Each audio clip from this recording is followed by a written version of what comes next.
जय जिनेंद्र।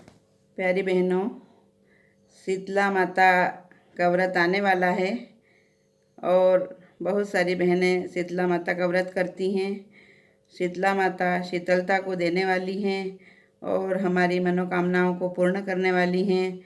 शीतला माता के व्रत के लिए एक दिन पहले घर पर ठंडा भोजन बना लिया जाता है। उस दिन सुबह उठ के माता जी की पूजा करते हैं, गर्म पानी का प्रयोग नहीं करते और माता को शीतलता प्रदान करते हैं। तो इस विषय में एक छोटी सी कहानी है कि एक वृद्धा थी, उनकी 2 बहुएं थीं और शीतला माता का त्यौहार आया तो वृद्धा ने बहुओं से कहा कि कल हमें ठंडा खाना है। अब दोनों बहुओं को बच्चे हुए थे, संतान हुई थी।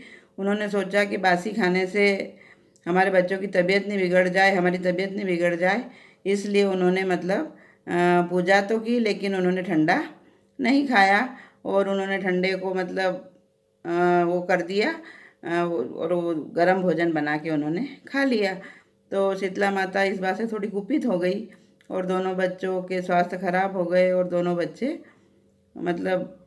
चले गए। तो ये बात जब वृद्धा को पता लगी तो उन्होंने दोनों बहुओं को बहुत डांटा और कहा कि तुमने ये क्या किया, माता जी को क्यों नाराज़ कर दिया और अब उसका फल तुमको भुगतना ही पड़ेगा। दोनों बहुएं बहुत रोने लगी और रोते रोते वो एक पेड़ के पास गई तो वहाँ पर उनको शीतला माता मिली। 2 बहनें थी, ओरी और शीतला, और उन्होंने उनके चरणों में गिर गई और माफ़ी मांगी कि माता जी हमको पता नहीं था कि आपके हम अवमानना करने का हमको इतना बुरा फल मिलेगा, तो हमें माफ़ कर दीजिए और हम अब आपके महामत्य को समझ गए हैं और हम कभी भी कि अब ठंडा ही खाएंगे और हमें इस बार क्षमा करके हमारे बच्चों को पुनः जीवन दान दो। माता तो क्षमा के सागर होती हैं। उन्होंने दोनों बहुओं को क्षमा दे दी और दोनों बच्चे पुनः जीवित हो गए और फिर दोनों बहुएं आजीवन शीतला माता का व्रत आनंदपूर्वक करने लगी। तो शीतला माता का व्रत यही है कि हम किसी के जीवन में शीतलता दें, किसी भूखे को भोजन कराएं, उस दिन ठंडा भोजन करें और हमेशा मूक जो पक्षी हैं उनके लिए भी पीने के पानी की व्यवस्था रखें, क्योंकि इस वक्त गर्मी का सीजन भी शुरू हो जाता है।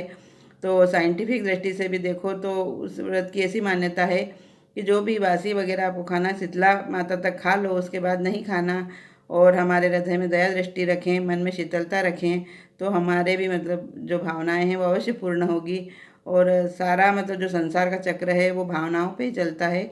जैसी जाकी रही भावना जैसी, प्रभु मूरत देखी तिन तैसी। तो माता शीतला माता तो क्षमा की सागर हैं और हमारे जीवन में शीतलता लाने वाली है। तो हमारे कार्य में, व्यवहार में, सभी में हमारे जीवन में शीतलता आए और हम गुस्से का त्याग करें, है ना। गर्म भोजन भी नहीं खाएं और व्यवहार की जो गर्मी है उसको भी ख़त्म करें, तभी असली शीतला सप्तमी मनाना सार्थक हो सकेगा। तो आशा है शीतला सप्तमी की यह कहानी आप सबको अच्छी लगेगी। जैसे शीतला माता उन बहुओं पर प्रसन्न हुई और उनको माफ़ी दी, ऐसे हमसे भी हम कहें कि हमारी गलतियों के लिए हमें क्षमा करें। जय जिनेंद्र। धन्यवाद।